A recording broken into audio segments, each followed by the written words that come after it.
नमस्ते बच्चों, सुप्रभात। मैं मेवाड़ा मनोज दीपदर्शन विद्या संकुल से संस्कृत विषय अध्यापक।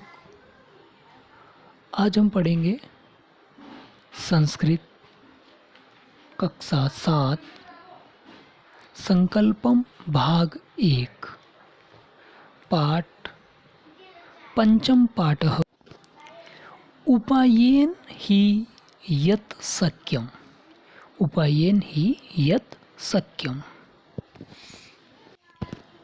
तो हमारे पाठ पंचमः पाठः उपायेन ही यत् शक्यम, अर्थात उपाय से जो संभव है। उपाय से जो संभव है। अब देखिए, यह एक कहानी है और इस कहानी के द्वारा हमें यह सीख दी गई है कि जो कार्य उपाय से संभव हो उसे उपाय से ही करना चाहिए। वहाँ पर बल या ताकत का प्रयोग नहीं करना चाहिए। अर्थात ताकत या बल से श्रेष्ठ उपाय या बुद्धि होती है। यानी कि जो कार्य बल से संभव नहीं है, ताकत से संभव नहीं है, वो कार्य उपाय से संभव है। यह बात इस कहानी के द्वारा यहाँ पर स्पष्ट की गई है। तो इस कहानी को ध्यानपूर्वक सुनेंगे और समझेंगे। इस कहानी की ओर बढ़ने से पहले हम इसका शिक्षण बिंदु समझेंगे। उसके बाद हम हमारी कहानी की ओर बढ़ेंगे। देखिए, हमारा शिक्षण बिंदु क्या दिया गया है। बलवान जनस्य अग्रे उपायेन कार्यम करणीयम। बहुत ही अच्छी बात बताई गई है और हमारे जीवन में, हमारी लाइफ में उतारने योग्य है। देखिए, बलवान जनस्य अग्रे उपायेन कार्यम करणीयम। बलवान अर्थात ताकतवर लोगों के आगे, जनस्य अर्थात लोगों के, अग्रे अर्थात आगे, बलवान जनस्य अग्रे अर्थात बलवान ताकतवर लोगों के आगे उपायेन कार्यम करणीयम अर्थात उपाय से ही कार्य करना चाहिए। करणीयम अनियर पड़ती है यहाँ पर करणीयम के अंदर, अर्थात बलवान या ताकतवर लोगों के आगे उपाय से ही कार्य करना चाहिए।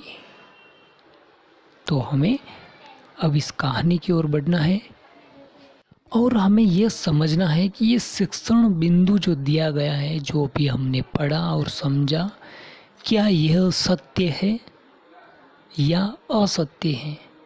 तो इस कहानी के द्वारा, इस कहानी को पढ़ करके हम यह समझेंगे कि यह सत्य है या नहीं। तो अब आप कहानी को ध्यानपूर्वक सुनेंगे और समझेंगे।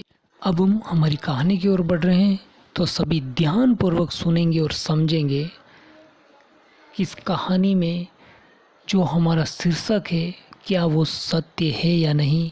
इसलिए आपको इस कहानी को ध्यानपूर्वक सुनना और समझना है। देखिए, हमारी कहानी जो है वो सियार और हाथी को लेकर के लिखी गई है कि एक हाथी को, एक ताकतवर हाथी को, बलवान हाथी को किस प्रकार से मात देते हैं सियार, किस प्रकार से वो उपाय करते हैं। तो यह आपको अब ध्यानपूर्वक सुनना समझना है। एकस्मिन् वने कर्पूरतिलकः नाम गजः वसति स्म। एक बार एक जंगल में कर्पूर तिलकः अर्थात कर्पूर तिलक नाम का गज अर्थात हाथी, वसति स्म अर्थात रहता था। एक बार एक जंगल के अंदर, वने अर्थात जंगल में, वन में, कर्पूर तिलक नाम का एक हाथी जो है रहता था। तस्मिन् वने अनेके श्रृगालाः अपि वसन्ति स्म। वहाँ पर उसी जंगल के अंदर श्रृगालाः, देखिए यहाँ पर बहुवचन दिया गया है, श्रृंगाला अर्थात बहुत सारे सियार, अपि अर्थात भी, वसंती स्म अर्थात रहते थे। यानी कि जिस जंगल के अंदर हाथी रहता था जिसका नाम कर्पूर तिलक था, उसी जंगल के अंदर बहुत सारे सियार लोग भी वहाँ रहते थे। स्थूलम गजम दृष्ट्वा श्रृंगालः अचिंत्यन्। बहुत बड़े हाथी को देख करके, दृष्टवा, दृष्ट धातु है अर्थात देखना, दृष्टवा श्रृंगालः अचिंत्यन् यानी कि विचार किया। स्थूलम गजम दृष्टवा यानी कि बहुत बड़े हाथी को देख करके, दृष्टवा अर्थात देख करके, श्रृंगाला बहुत सारे सियार जो है उस सियार लोगों ने अचिंत्यन यानी तो विचार किया, सोचा। क्या सोचा वो आगे दिया गया है। यदि अयम गजः केनापि उपायेन मृत्युम प्राप्नोति, यदि हम, अयम यानी हम सब लोग, यदि ये जो हाथी है, अयम गज यानी कि ये जो हाथी है, केनापि किसी भी उपाय से, केनापि कोई भी, उपायन अर्थात उपाय से, केनापि कोई भी, केनापि अर्थात कोई भी, अयम गज अर्थात इस हाथी को कोई भी, उपायन अर्थात उपाय से, मृत्युम प्राप्नोति मृत्यु को प्राप्त हो जाता है। वापस देखिए इस लाइन को। यदि अयम गजः केनापि उपायेन मृत्युम प्राप्नोति, यदि अयम गज यह हाथी, केनापि कोई भी, उपायन अर्थात उपाय से, मृत्युम अर्थात मृत्यु, प्राप्नोति अर्थात प्राप्त होता है। क्या अर्थ हुआ इस पूरी लाइन का। यदि ये जो हाथी है वो कोई भी उपाय से मृत्यु को प्राप्त होता है, तरही तो ही, अर्थात ये जो हाथी है, यदि ये हाथी किसी भी उपाय से, कोई भी उपाय से मृत्यु को प्राप्त होता है, तरही तो ही अस्माकम एतस्य देहेन मास चतुष्टस्य भोजनम भविष्यति। देखिए बहुत ही ध्यान देने योग्य बात इस लाइन के अंदर।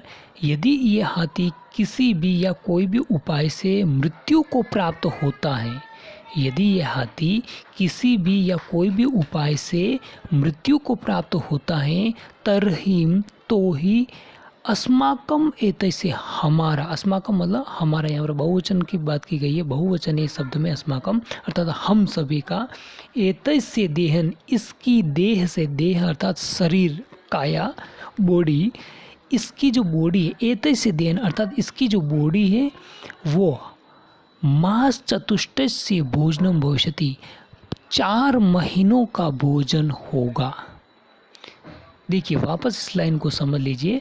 श्रृंगाला अचिंत्यन, सियार जो है वो विचार करते हैं, सोचते हैं, यदि ये जो हाथी है किसी भी उपाय से या कोई भी उपाय से मृत्यु को प्राप्त हो जाता है, यानी कि ये मर जाता है किसी भी उपाय से, तरही अस्माकम तो ही हमारे, इसकी देह से, इसकी शरीर से, इसके शरीर से 4 महीने का भोजन होगा। यदि ये हाथी किसी भी उपाय से मर जाता है, कोई भी उपाय से मर जाता है, तो इसकी जो बॉडी है, इसका जो शरीर है, इसके शरीर से, इसकी बॉडी से हमारे लिए 4 महीने का भोजन होगा। यानी कि इतना बड़ा हाथी है कि यदि ये मर जाता है तो इसके मांस से हम 4 महीना आराम से निकाल सकते हैं। इस प्रकार का सोचा या विचार किया। ये विचार किसने किया है? श्रृंगाला अर्थात सियारों ने विचार किया है। सियारों ने सोचा है कि यदि ये इतना बड़ा हाथी जो है वो मर जाता है किसी भी कारण से, किसी भी उपाय से, तो 4 महीने का हमारे लिए भोजन हो जाएगा। ऐसा विचार किया, ऐसा सोचा किसने? सियारों ने। अब देखिए यहाँ पर चित्र के अंदर भी आपको दिखाई दे रहा है कि एक बहुत बड़ा हाथी दिखाई दे रहा है और सियार लोग आपस में बातचीत करते हुए नज़र आ रहे हैं। और एक सियार के देखिए आप जीभ बाहर निकली हुई है, यानी कि वो इस हाथी के मरने का कोई उपाय सोचना चाहते हैं ताकि 4 महीने का भोजन इनका हो जाए। इस प्रकार की बातचीत ये सियार लोग कर रहे हैं। अब इस पार्ट का, इस कहानी का शेष भाग हम अगले वीडियो में पढ़ेंगे या अध्ययन करेंगे। तब तक के लिए धन्यवाद।